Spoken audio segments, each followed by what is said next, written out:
कराची में 6,000 रुपये retailers tax जो बिजली के बिलों में शामिल किया गया है, इस हवाले से ताजरान ने सिंध हाई कोर्ट में एक दरख्वास्त दायर की है। लेकिन ये टैक्स हम बताते चलें कि पूरे मुल्क के अंदर लागू किया गया है बिजली के सार्फिन के ऊपर। अब कराची में ही सिर्फ क्यों इस टैक्स के हवाले से दरख्वास्तें दी जा रही हैं और ताजरान और साथ साथ सियासी जमातें इस हवाले से क्यों मुतहरक हैं, आज की हमारी वीडियो भी इसी बारे में।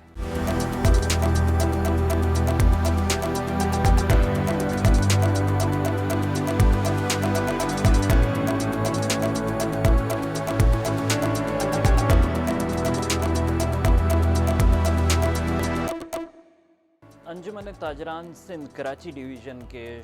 जावेद शम्स साहब ने एक हाई कोर्ट के अंदर दरख्वास्त दायर की है, जिस दरख्वास्त में ये मौक़िफ़ इख्तियार किया गया है कि 2022 के बजट के अंदर जो ये टैक्स लगाया गया था उसका इतलाक़ छोटे ताजरों के पर नहीं होता। इसी हवाले से अदालत ने हुक्मनामा जारी किया है और उस हुक्मनामे के मुताबिक वफाकी हुकूमत, सिंध हुकूमत, FPCCI, KCCI और साथ में के इलेक्ट्रिक को फ़रीक बनाकर इस मुकदमे में उनके जवाबात 16 अगस्त तक तलब किए। ताजिर तंजीमों की जानिब से जहां सिंध हाई कोर्ट के अंदर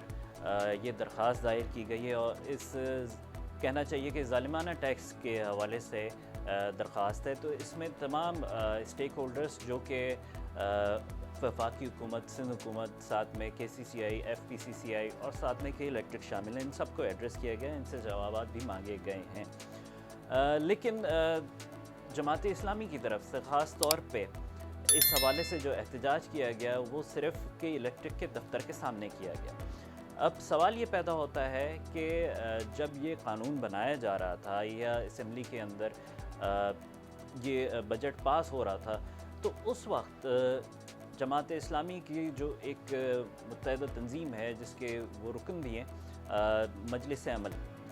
तो मुत्तहिदा मजलिस अमल के तकरीबन 11 अरकान हैं जो कौमी असम्बली के अंदर मुख्तलिफ़ जगहों से मुख्तलिफ़ जमातों से ताल्लुक़ रखते हुए इस जमात के अंदर शामिल हैं। और देखा जाए कि अगर ये तमाम मामलात हो रहे थे तो उस वक्त बजट के टाइम पे एहतजाज क्यों नहीं किया गया।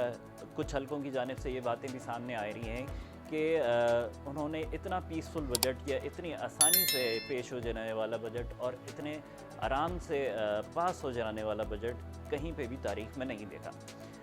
अब अगर इस के बैकग्राउंड में जाया जाए तो ये बात वाज़ेह तौर पे नज़र आती है कि ये बजट पूरे मुल्क के ऊपर लागू होना था और सिर्फ़ कराची के ऊपर लागू नहीं होना था। मुल्क भर से मुख्तलिफ़ ताजिर तंजीमें इस टैक्स के हवाले से एहतजाज तो कर रही हैं, लेकिन फोकस सिर्फ़ और सिर्फ कराची को किया जा रहा है और वो भी जमात इस्लामी की तरफ से। वजह इसकी अगर हम जानने की कोशिश करें तो शायद ये वजह नज़र आती है कि जिस वक्त ये टैक्स लागू हुआ और लोगों के पास, ताजरान के पास बिलों की सूरत में जब ये टैक्स पहुंचा है तो उस वक्त कराची में बल्दियाती इंतखाबात करीब थे। ये देखा जाता है कि बल्दियाती इंतखाबात के करीब होने के नाते से जो इलेक्शन कैंपेन्स हैं उसमें मुख्तलिफ़ सियासी जमातों ने अपना मुख्तलिफ़ मौक़िफ़ इख्तियार किया। कुछ और चीज़ें उन्होंने इस हवाले से अपनी कैंपेन का हिस्सा बनाया, जिसके अंदर के कराची के मुख्तलिफ़ बल्दियाती मसाइल और साथ साथ जो बिजली की तरसील के हवाले से टैक्सेस के ऊपर बात की गई, तो उसमें जमात इस्लामी ने नज़र ये आ रहा है कि अगर वो अपने आप को रजिस्टर कराना चाहते थे और ताजरान का साथ देना चाहते थे तो ज़रूरत इस बात की थी कि वो गवर्नर हाउस के सामने भी एहतजाज करते, वो चीफ मिनिस्टर हाउस के सामने भी एहतजाज करते, साथ साथ KCCI और FPCCI के नुमाइंदगान से भी मुलाकातें करते और ताजरान के जो तहफ़्फ़ुज़ात हैं वो उन तक पहुँचाते। लेकिन देखा ये गया कि एक सोचे समझे मंसूबे के तहत सिर्फ जो एहतजाज है उसका रुख, जो ताजरान का एहतजाज है उसका रुख सिर्फ के इलेक्ट्रिक की जानिब मोड़ दिया गया और देखा ये गया कि बाज़ा एक नुमाइशी किस्म की गिरफ़्तारी भी दी गई, जो बाज़ा कुछ ही देर बाद जो है वो रिहाई भी उनको मिल गई। और साथ ही साथ ये चीज़ भी सामने आई کہ ان کی طرف سے کچھ اعلانات ہوئے تھے کہ اس بارے میں عدالتوں کا دروازہ کھٹکھٹایا جائے گا، لیکن ہماری اطلاعات کے مطابق ابھی تک تاجران کی جانب سے ہی عدالت کا دروازہ کھٹکھٹایا گیا ہے۔ جماعت اسلامی کی طرف سے کسی بھی عدالت میں کوئی بھی درخواست ابھی تک دائر نہیں کی گئی ہے اس حوالے سے۔ سندھ ہائی کورٹ میں اس درخواست میں یہ موقف بھی اختیار کیا گیا ہے کہ KCCI اور FPCCI کے جو عہدیداران مختلف کمیٹیوں میں شامل ہوتے ہیں، انہوں نے چھوٹے تاجران کے تحفظ کو یقینی نہیں بنایا، ان کو بھی اس چیز کا ذمہ دار قرار دیا جا رہا ہے۔ دوسری طرف اگست کی آخری تاریخوں میں الیکشن کمیشن نے جو کراچی میں ہونے والے بلدیاتی انتخابات تھے ان کو ملتوی کر دیا ہے، اور آخری تاریخوں میں اگست کے اب یہ انتخابات منعقد کیے جائیں گے۔ اب صورتحال یہ ہے کہ اگست کی آخری تاریخوں تک الیکشن کمیشن نے بلدیاتی انتخابات جو کراچی اور حیدرآباد میں ہونے والے تھے ان کو ملتوی کر دیا ہے۔ اسی طریقے سے جماعت اسلامی کا جو ایک غیر منطقی قسم کا احتجاج تھا، جو کہ صرف کراچی کے الیکٹرک کے دفتر کے سامنے کیا گیا، اس میں گورنر ہاؤس کے سامنے نہیں کیا گیا، CM ہاؤس کے سامنے نہیں کیا گیا، FPCCI اور KCCI کے جو نمائندگان ہیں ان سے کوئی بات چیت نہیں کی گئی، ملاقاتیں نہیں کی گئی۔ چھوٹے تاجران کی جو یہ اوپر ایک کہنا چاہیے کہ ظلم ہو رہا ہے، اس کا مداوع کرنے کی کوئی کوشش نہیں کی گئی ہے۔ اس طریقے سے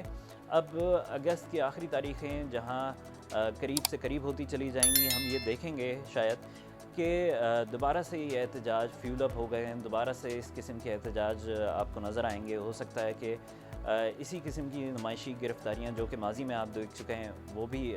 سامنے آئیں، اور جو عدالتوں میں درخواست اور مختلف پٹیشنز کی صورت میں جو عدالت کا دروازہ جماعت اسلامی کی قیادت نے کھٹکھٹانا تھا وہ ابھی تک تو نہیں کھٹکھٹایا انہوں نے، لیکن ہو سکتا ہے کہ کوئی درخواست دے دی جائے، لیکن اس کو صرف پرسیو وہاں تک کیا جائے گا کہ جہاں تک الیکشنز ہو سکتے ہیں۔ الیکشنز کے بعد شاید ان درخواستوں کو پرسیو بھی نہ کیا جائے، اور اسی طریقے سے الیکشن کیمپینز کے اندر عوام کو ایک مرتبہ پھر لال بتی کے پیچھے لگا دیا جائے گا۔